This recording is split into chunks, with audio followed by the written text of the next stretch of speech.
Hello and welcome to F3 on 4 from the Snetterton Sunday Market. You know, it's funny to think of people coming here and getting sidetracked into shopping rather than driving a little bit further down the road and watching some of the best motorsport available in Britain. The 10th round of the Power Tour package and Britain's foremost single-seater series, Formula 3. We're going to start the show though by taking a look back at the last round from Silverstone with Martin Haven. Sato converted his pole position into the lead ahead of Pizzonia, but the race ended at Cox for both Katsumata and Colombo. The big feature event was the battle between Narain, Karthikeyan and Jimmy Bruni for third. Bruni battled his way up alongside through Luffield. They nearly took each other off round Woodcote, but they managed to avoid contact in the drag race down the straight. Bruni had the right line into Cox, and he would hold on for his second best result of the season. Narain's attempt to fight back didn't work, and Tomas Scheckter, his teammate watching from behind, grabbed fourth on the exit. Out front, Sato took his third win of the year, but Pizzonia, following him home, could argue that extending the lead over Scheckter was good enough at this stage of the season. The Brazilian now leads his South African rival by 35 points as Sato jumps to third, and Gary Paffett reigns supreme in the scholarship class, with Colombo still second from Walker.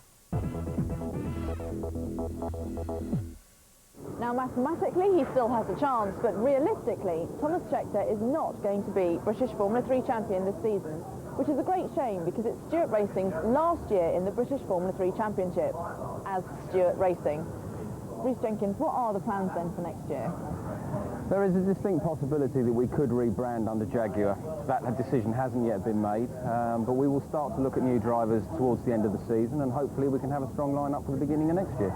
Now, if you're rebranding, what's going to happen with the personnel? Are you all going to stay the same, working within the same premises? The core of the team is very, very important, and that will always remain the same. The rebranding side of things, if it happens, will mean that we will integrate more into what Jaguar Formula 1 is doing, and we will become a more integral part in the team. And what about your driver lineup for next year? That decision is a long, long way off. We're looking at a lot of Formula Ford guys, Formula Renault, and also existing Formula 3 drivers, and we hope to make it a very strong lineup for next year. Now, with the Stewart family obviously becoming less involved in Jaguar racing, what about their involvement in Formula 3? I know the Stewart role really hasn't changed. Jackie is an integral part of the company, and he really prides himself on what he's been able to achieve in the younger driver market. And he'll probably even pay more attention to what we're doing next year and the future years on the driver structure and the driver training as well. 2000 gave birth to Power Tour and the entertainment package approach to a good day's racing. There have been increasing crowds, but there have also been changes to meet some of the criticisms. Recently, some of the biggest changes for next year have been announced, and this includes two 20-minute races, both on Sunday for Formula 3 cars, and the inclusion of new circuits. So, Roger Etzel, why the change? Well, the original concept of Power Tour is to take motorsport to the people, i.e. the tour element of the name Power Tour. So we want to look at all the circuit opportunities that covers the British Isles and a bit of international flavour as well. So we are looking at Zandvoort in Holland, for example. We're looking at Rockingham. We're looking at Castle Combe and Knockhill in Scotland, all of who have made approaches to us to bring the Power Tour package to them. I think it's a big improvement. They had a 3-year programme, and they've looked at what they've achieved during the first year, and they've made adjustments for the second year. The two-race programme is a very good idea. The addition of some extra circuits will also bolster the grid and make it more interesting to sponsors and to drivers. The RDC have brought Formula 3 forward a long way this year, and it's another step in the right direction. It's a great idea. These young lads, they want to learn about racing, so if they get 2 starts, 2 races, great experience for them. Brilliant. So I think it's more exciting. It's going to be better racing. 2 starts in one day is going to be better. Now, Snetterton is one of the faster circuits visited by the Power Tour package, but it does have its slow corners. Mike, tell me a little bit about this Russell chicane. Well, Russell, the first time I raced ever was at Snetterton in 1964, and Russell wasn't in existence then. You came straight out of Coram, flat out, straight the way down towards the pit lane, and there was no pit wall, so it was extremely dangerous, and people would have accidents going into the pit lane. So they put the chicane in to slow it down for safety. Great opportunity for overtaking, great opportunity for making big mistakes. Jenson Button outbraked himself here last year. A great place for spectators to watch, and I remember last year Igarashi and Karthikeyan clashing here at Russell, so a great corner, but they have to be very careful. Now, another corner that we can expect to see some action on is here at Sear, isn't it? Absolutely. Crucial corner here at Snetterton. You're very slow into Sear and very quick out of it onto a long straight down to the bridge for a fairly quick left-hander into the complex. So it's crucial to be quick onto this straight. There is a tendency for people to try and come into Sear too quickly, therefore running wide onto this very, very rough tarmac here, which can unsettle the car and again make you slow onto this straight, which then allows people to slipstream past you under the bridge into the complex. Well, thanks, Mike. Well, to see what a lap of Snetterton looks like from inside a Formula 3 car, we're now going to go and join Andy Priaulx. Okay, here we are with Jenson Button in the 1999 Renault Dallara Pro Motecmi team, entering the Russell now, nice and late on the brakes, maximising your exit out of here, and we've got Matt Davies in front actually in the Honda Mugen Fortec car, and Jenson's got a good run on the exit of Russell, looking to get a run on him into Riches. We've got Luciano Berti and Mark Hines up front, taking a bit of time out of him on the brakes there, nice and early on the throttle to maximise your exit. Lining up nicely for steers here, very important to be neat on the entry to maximise your exit. You want to get a good run out of here, so a long straight following. Here we are, Matt Davies in front then. Renault Pro Motecmi car's had an excellent exit out of the corner and seems to be closing up. Got a bit of action up ahead with Mark Hines and Luciano Berti side by side. Nice opportunity to overtake if you're really late on the brakes, and we've got a bit of an off there. Mark Hines and Luciano have had a touch, and Matt Davies is the worst off there. On the exit there, Jenson's nice and clean. A little bit of understeer into oversteer on the exit of Bumhole. Good run out of there, and try and get nicely tucked up behind Luciano there. You might be able to take him on the brakes for Russell. Late on the brakes as possible. Nice and neat, little bit of lock of the wheel there. Look to the exit and get on the power nice and clean, and get a run on Luciano, and if you're brave enough you might be able to take him into Riches.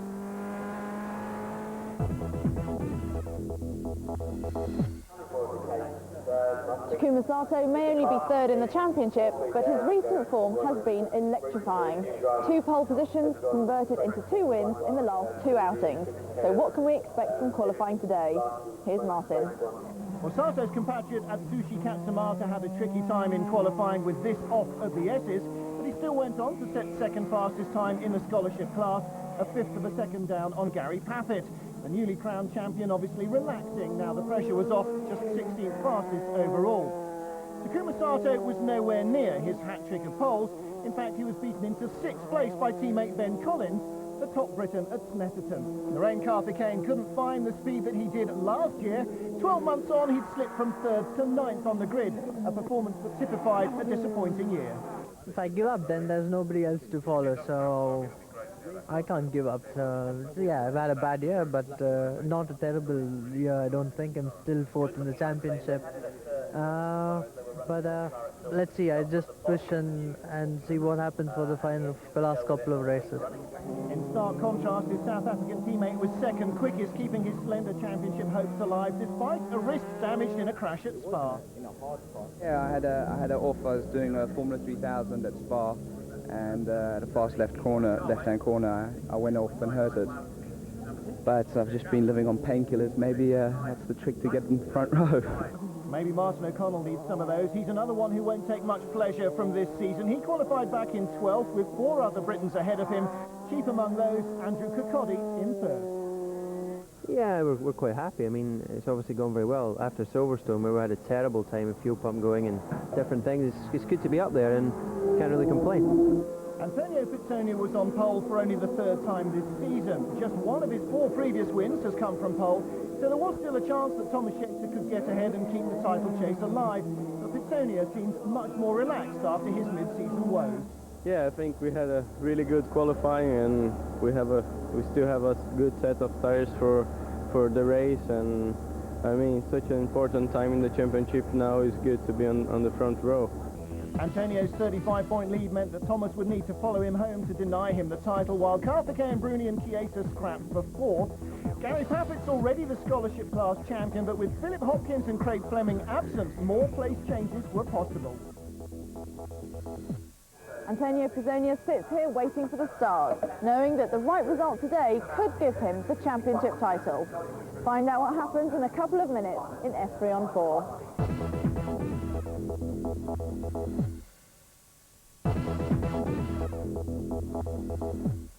Welcome back to F3 on 4 and the 10th round of the Green Flag British Formula 3 Championship from Snetterton. Last year, Narain threw away a strong third place by stalling on the grid, and he won't want to make the same mistake again. Let's join Mark into the race. Cloudy skies overhead, but no sign of rain as the flying display starts the day's proceedings. Ray Rowan there, waiting in the pit lane as his drivers wait on the grid for the lights to go green. Away they go. Slow start from Scheckter on the outside. Andrew Kirkconnell gets the flyer. So too does Narain Karthikeyan with two wheels on the grass. But it will be Scheckter that goes second to Pizzonia into the first turn. Karthikeyan on the dirt on the inside as well, behind the man we ride with now, Matt Davis. He's trying to get past Takuma Sato. There is Ben Collins right ahead of the pair of them. And that's Warren Carway running out wide there to get past Gary Paffett. Katsumata right with them. And Pizzonia already has a big lead over Scheckter, Kirkconnell, Bruni, under pressure from Ben Collins. Collins looking to the inside, can't make the move there. Further back, the two Benetton cars nearly swapping places. Pizzonia pulling away now from Scheckter, Kirkconnell in third. The rest of them very tightly bunched indeed. And look at Pizzonia really romping away from Tomas Scheckter. Kirkconnell in third place, close. Oh, he's lost it! Kirkconnell spins under braking at the end of lap one. Coldish tyres and cold brakes, and the Scot goes round. He will go right to the back of the pack. So Pizzonia, Scheckter, big gap back now to third place Ben Collins, then Sato. Right over by the grass, we're riding with Matt Davis. That's Michael Beckwood ahead of him and Karthikeyan now. So Davis made a mistake going into Russell and has dropped 2 places. Karthikeyan picks one up, and Davis has now got the Benetton boys behind him. And Kirkconnell's race is over. He didn't even get to rejoin. What a disaster for the Scot. Let's pick it up. On board, out of Coram Curve. Foot to the board. Soon as he touches the brake, it's gone. I just hit the brakes and the car was facing the wrong way. It seemed like a brake problem. The pedal went right to the floor, so I don't know what's happened, but something I got as much of a shock as anyone else, to be honest. Not good. Not good for Andrew, and a bit of an eye-opener for Gianmaria Bruni as well, who was right behind him in fourth and also went off. That means that Ben Collins here and Takuma Sato are now third and fourth. The Carlin Motorsport twins. In 12 starts, they've got 4 wins between them. That's a third of all the victories. The team very much front runners in the main category, and the front runner in the scholarship class in 61, Gary Paffett. He's won every race this season. Here is Tomas Scheckter. He could do with some reliability and some speed this weekend as he chases in second place the race leader and the championship points leader, Antonio Pizzonia. Takuma Sato still bottled up behind his teammate Ben Collins. And Martin O'Connell here still bottled up behind Gary Paffett. Started 12th, did O'Connell. Dropped to 20th. This is now a battle for 15th position. Paffett, the scholarship class champion. Martin O'Connell has won that title twice before. Now he goes around the outside for 15th. And in the background you saw the white car of Katsumata, second in scholarship at the moment. Well, there goes the Japanese as we ride now with his countryman Sato behind his teammate Ben Collins, which is a little bit unusual in this season's running. Collins, the leading Brit in the race at the moment, but only 8th in the point standings, whereas Sato is in third. And that's Gianmaria Bruni in trouble. Looks as though his engine may have eaten some dirt when he went off right behind Andrew Kirkconnell at the end of lap 1. What a shame for him. While Pizzonia leading, Scheckter doing what he needs to do, which is to stick to him like glue and hope for an opening, maybe take maximum points away from here. The South African is fighting back after a bit of a mid-season lack of form, and going to Formula 3000, racing on alternate weekends, certainly doesn't seem to have affected him adversely.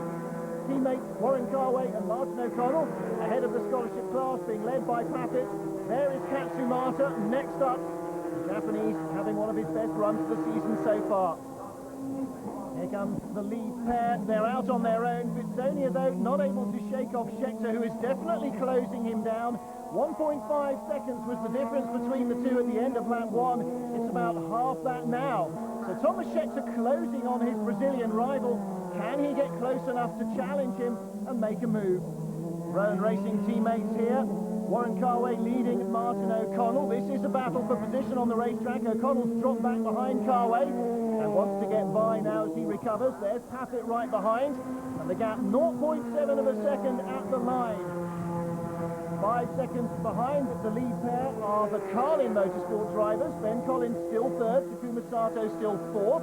And Ray Rowan will be watching this one with interest as Martin O'Connell tries to line up the Irish teammate right ahead of him. Goes to the outside line.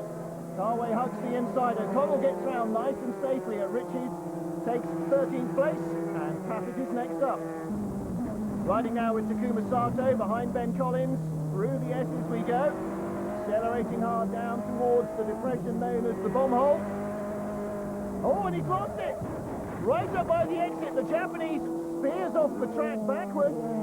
Great rally crossing style, holds it together but loses 4th place to Michael Bentwood. Bentwood goes by, so too does Matt Davis as our camera shows us. Karthikeyan ahead, and Davis into the chicane ahead of Takuma Sato. Now, Sato is normally a very aggressive driver.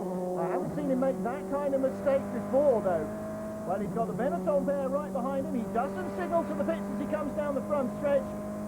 And that makes me think that was probably just a driver error. Well, in replay, hard to see what it was, unless he just had a tiny flinch on the throttle as he lost grip maybe behind his teammate. Who knows? Only he does. Pizzonia, Scheckter getting closer, first and second in the race and in the championship. Scheckter needs to undo that if he's going to have any chance. Ben Collins now on his own in 3rd place. 4th is Bentwood, 5th Karthikeyan, 6th Matt Davis, 7th is Sato, 8th and 9th the 2 pale blue cars of the Benetton drivers. 10th there is Andy Priaulx in the 2nd Renault machine. Dark blue car behind him is Aussie Marcos Ambrose. Number 12 in 9th place, that's Kiesa. Priaulx right behind him. The driver from Guernsey looks very fired up at the moment. Oh, puff of smoke from Kiesa as he goes into steer. He runs wide on the rough stuff, and as Mike Wilde said, you lose traction there. You have to back off the throttle, and he drops 2 spots. Well, there's Chris Weller of the Renault Promotechni team. Davis is in 6th place. Priaulx now up to 9th. And there is Matt Davis in the middle of traffic. Oh, the universal signal of disapproval. Used to be called the Harvey Smith, now I believe called the David Coulthard. And that was for Peter Nielsen, the free youngster in his 2nd Formula 3 race. And this is Takuma Sato. Is he going to go past them both? Yes, he is. Oh, blinding move by the Japanese. If you want excitement, always watch for Takuma Sato. Yeah, well, Davis might well gesture at Nielsen, but I think he was caught completely unawares there by the speed of Sato. Absolutely astonishing opportunism. Riding now with Matt Davis. This is the replay. He goes down the inside, looking for the apex, and then, hey presto, there's Sato.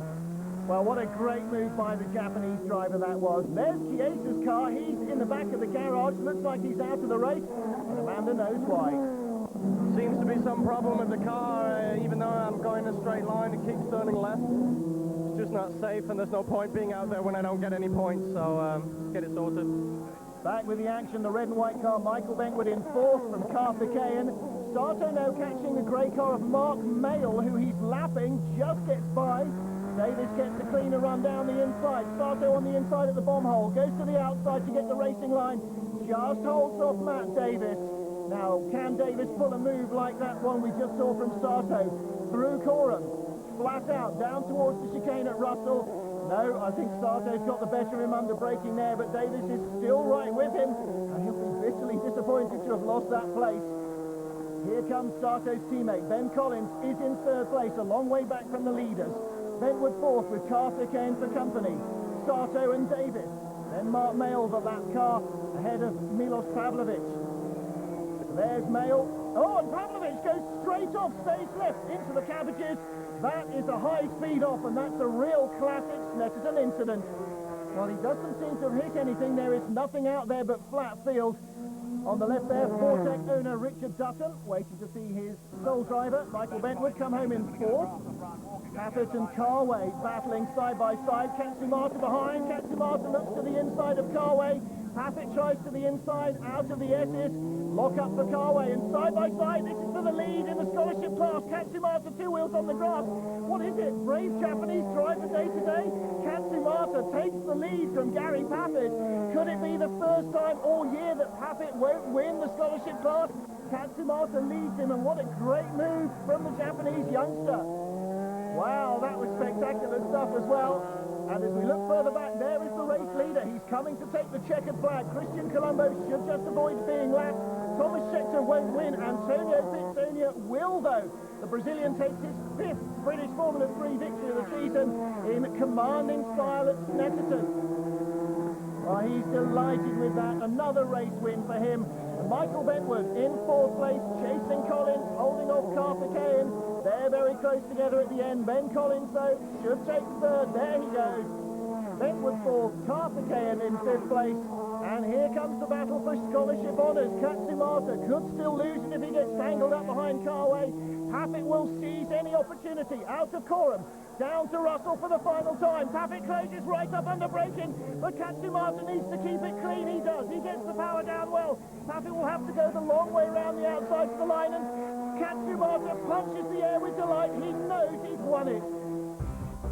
Well, Pizzonia wins, but Scheckter's 2nd place is enough to deny the Brazilian the title for the moment. Ben Collins and Michael Bentwood a long way back in 3rd and 4th. Atsushi Katsumata wins the junior class ahead of new champion Gary Paffett. Yeah, everything went really good. The car has been working really well the whole weekend. Another win, such an important time in the championship. I'm really happy. Atsushi, you must be absolutely delighted. Congratulations. Thanks very much. So tell me about it. This is obviously a very significant win for you as well. Yeah, Paffett is a very quick driver, so I'm after 3 laps, good chance passing. Yeah, SS passing. Pizzonia now leads by 39 with just 42 left on offer, so Scheckter delays what seems inevitable. Sato looks secure in 3rd. No British driver in the top 6. A minor hiccup for Paffett as Katsumata's win lifts him 3 places to 4th. Well, with just 2 races to go, the title is virtually certain to go to Antonio Pizzonia. Mike, what do you think? Well, after his problems over the last few months and the pressure he took today, I can't see any reason why this lad's not going to go to the top. Thanks, Mike. Well, everybody's looking forward to the next round, which is at the Belgian circuit of Spa. By common consent, one of the best racetracks in the world. Find out how they get on here in F3 on 4. Next Saturday, F3 on 4 is back at the later time, 11:30. In its place at 11, it's top football skills with Soccer Masters. Next, it's the final race of the season, round 6 of the series, and a Brit is poised to win. It's World Speedway Grand Prix.